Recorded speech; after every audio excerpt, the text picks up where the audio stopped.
Guys, welcome to another video Bharatiya biker की ओर से सभी भारतीयों को सलाम।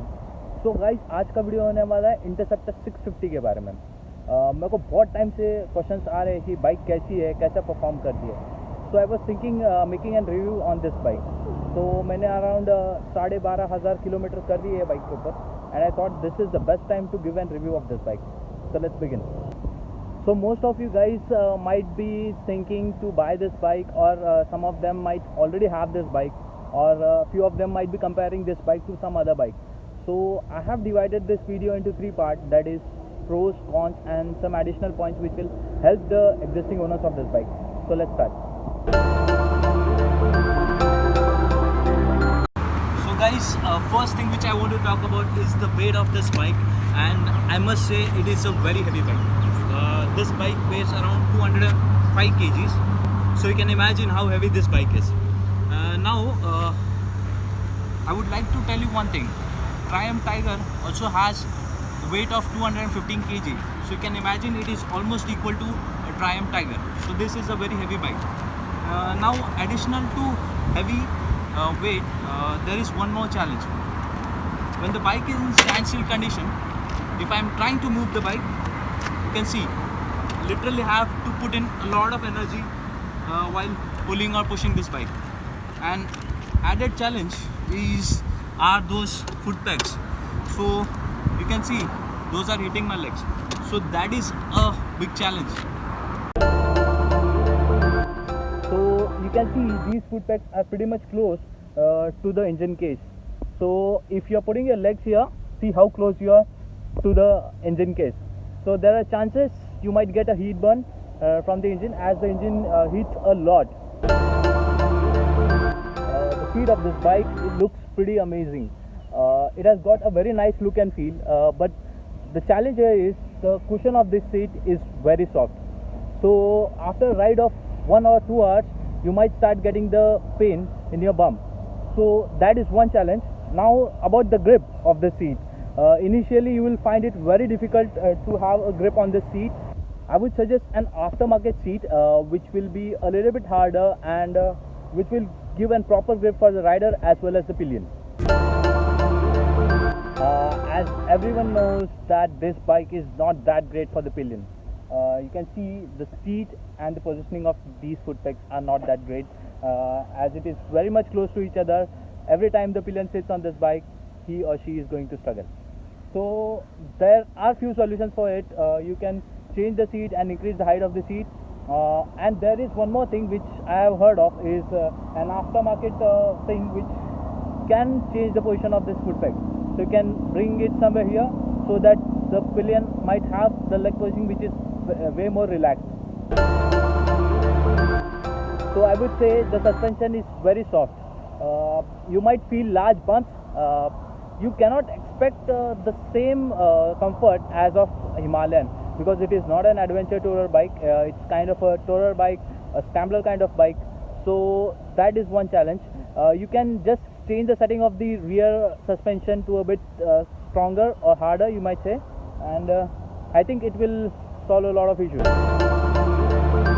So as you can see, it is a very classic looking odometer. Two major things are missing on this odometer, and the first thing is the gear indicator, and the second thing is this fuel indicator, which is not that precise. So if you are running low on fuel, this bike gives you just the indication by blinking, that's it. So it's kind of difficult sometimes. Talking about the tires, as you guys know, this bike comes with tube tires. So you can imagine if this bike gets punctured, it is going to give you a very hard time. So as I said earlier, this bike is very heavy. You always need to carry your puncture kit along with you when you are going for a tour or a long ride. This bike does not have a lot of space on it for luggage mounting. So I thought of buying a wider claw bag which fits in like this on this bike. But the thing is, like, the exhaust are pretty much high. So every time you ride, you feel that the bags might touch the exhaust. So that thing goes in your mind. Now one more thing, what my friends have done, they have put in the saddle stay here over here, so that the bags does not touch the exhaust. So that is one thing you can opt for. Now the best thing which I feel is going for the option of getting a top box and getting the panniers. So those are very much safe as compared to the bags on this bike. Oh, I'm not going to touch that. Exhausts are pretty much fine. You will fall in love with your exhaust. But the thing is, like as you see, those are very huge exhausts, and the height of this exhaust is very high. So most of the time, what happens, the pillion sits on the bike, who is an inexperienced one, might get the heat burns from the exhaust. I've experienced it a lot. So a lot of my friends had got that heat burn. So you need to be careful about that. It is 13.5 liter tank, which is very small as compared to this huge engine. Now this bike gives a very decent average. Now if you fill the tank completely, I think it would give you around 280-300 odd kilometers. This tank with 2 or 3 more liters of capacity would have been amazing. I have rode this bike on all sorts of roads. You might say normal roads, off roads, even on highway, and I would say this bike just performs well on all types of roads. So that is one positive thing. Now one major thing which this bike has, and which is very important, and that is the build quality. So I would say the build quality is very strong. Unlike the earlier Royal Enfield, which was not that great, this bike has got an amazing build quality. I have got into many faults on this bike, and I would say it is amazing. The bike is firm, the chassis is firm, there is no rattling or thudding sounds on the any of the part of the bike. So that is one important thing. A lot of you might be thinking, is it worth it buying 3.5 lakh rupees bike? And I would say, yeah. And the reason behind that is, if you stand in a crowded place or a traffic, a lot of people might turn their neck around to see your bike. So that is worth it. Sorry for the abrupt change in the location, guys. It was due to this unexpected rain. The point which I was talking about is the engine. So a lot of you might be curious about how the engine is. So I would say it's one of a kind engine.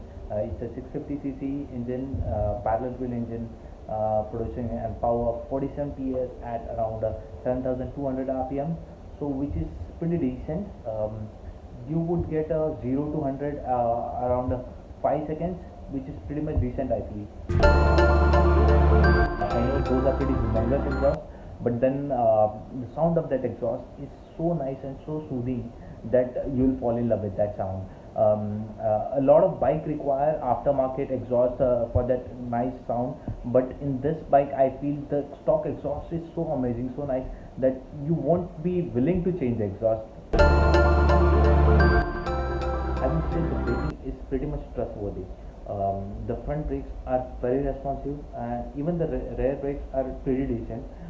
Does serve the purpose. Now talking about the brakes, I would go on to the brake pads. These brake pads are pretty durable. I've been using the same brake pads since the beginning, and now after 11,000 kilometers I changed those brake pads, and I must say those are very durable.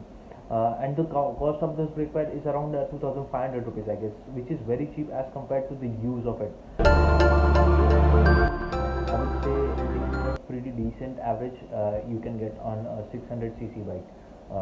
I get around 22-23 kilometers per liter in cities, and on highways it is around 25 to 27 kilometers per liter, which is very decent as compared to the engine capacity.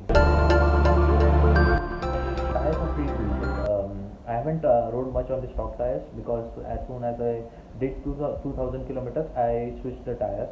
But then I have got a lot of positive reviews from the people who are using the stock tires. I know it is a very heavy bike, it has got great power, but is it stable enough to ride on a highway for longer duration? So I would say for sure, and the reason behind it is simple. You can ride this bike throughout the day continuously at a speed of 110 and 120 without any problem. The bike will not give you a single problem. That is how efficient this bike is. Very nice heat management system. It is an air-cooled engine, but then the heat management is amazing. You won't find the problem as you get on the KTM 390. This bike has never done such kind of problem. I have done around 12,000 kilometers and I have never faced any heating problem. Except for the times when you are stuck in traffic, you might start getting the heat, feeling of heat on your thighs.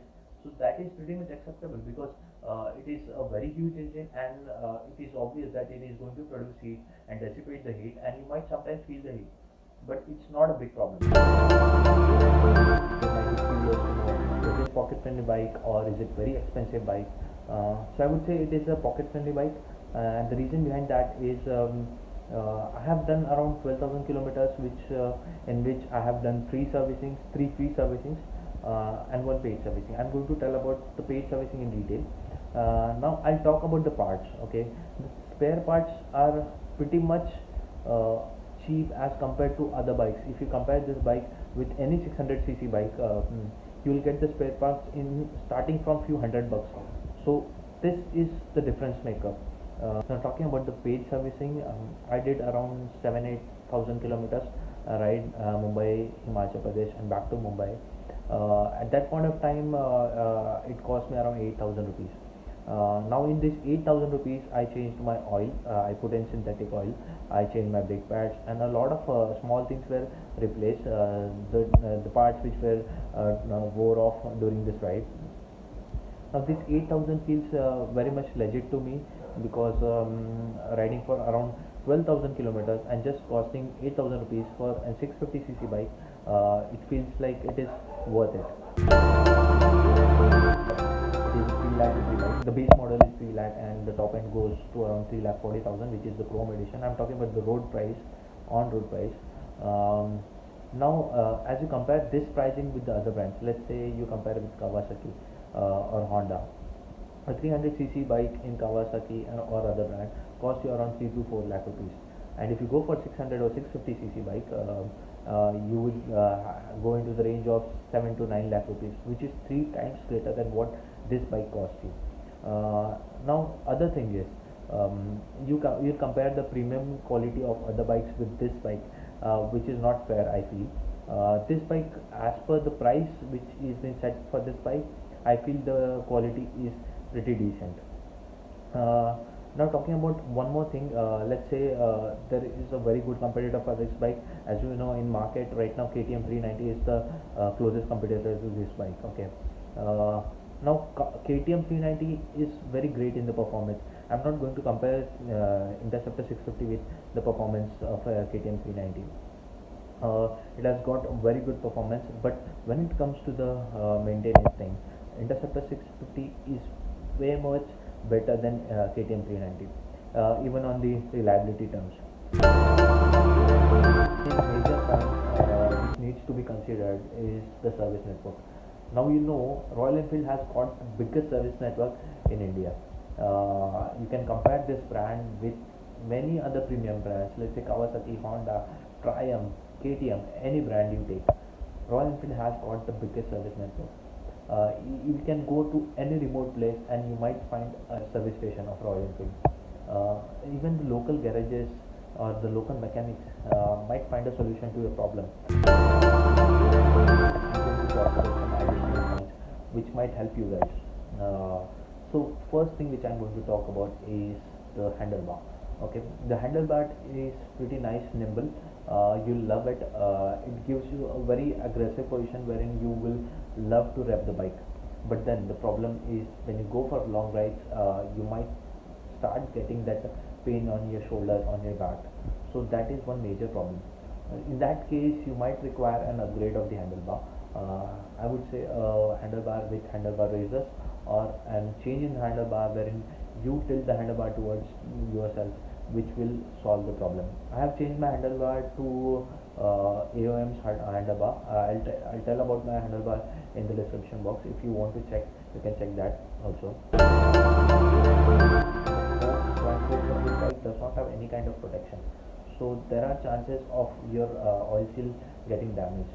So I would suggest as soon as you purchase this bike, you install a fork header so that you protect your oil seals which is very important. So a lot of people are interested to know what kind of tire upgrade you should go for. I've heard of Merciless, which are working pretty great at the rear, and if you are looking for front, you should go for Michelin series. Michelin has got very nice range of front tires. Also, if you are trying to go for an off-road tire, I would say go for Ralco. Ralco has good range of tires. You can also check that. A lot of Interceptor owners have not installed any kind of protection for the oil filter. As you know, the oil filter is pretty much prone to any kind of damage. It might get damaged through stone, it might get damaged through a pothole or through a bump. So that is one important thing. So you must install a bash protector, bash plate for that. And I would suggest you go for a bash plate of Zana, or even Royal Enfield provides a good bash plate. The luggage system, which is feasible and which is cost friendly. So first thing I'm going to talk about is the tank bag.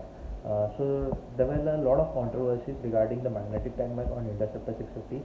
People were saying that the fuel injector was not working normally on high altitudes, but that is not a problem, I'll tell you. My friend Nikhil came with me to the Spiti Valley at around a very high altitude. I don't even remember the altitude, but then he was having this magnetic tank bag, and his bike didn't even give him a problem for a single instant. So that is not a problem. You can go for the magnetic tank bag. It is not a problem for Interceptor 650. Second thing, so a lot of people are buying the saddle bags and also claw bags, but I would say that instead of buying those, if you have a good budget, why don't you go for the top box? Go for the side panniers. I think those are a better option as compared to the bags. So guys, thanks for watching this video. Hope this video is helpful for the people who are planning to buy the bike or already have the bike. If you like the video, please let me know in the comment section below, and even share this video. If you are not subscribed to my channel, please subscribe to my channel. भारतीय biker की वजह से सभी भारतीयों को सलाम। जय हिंद, वंदे मातरम।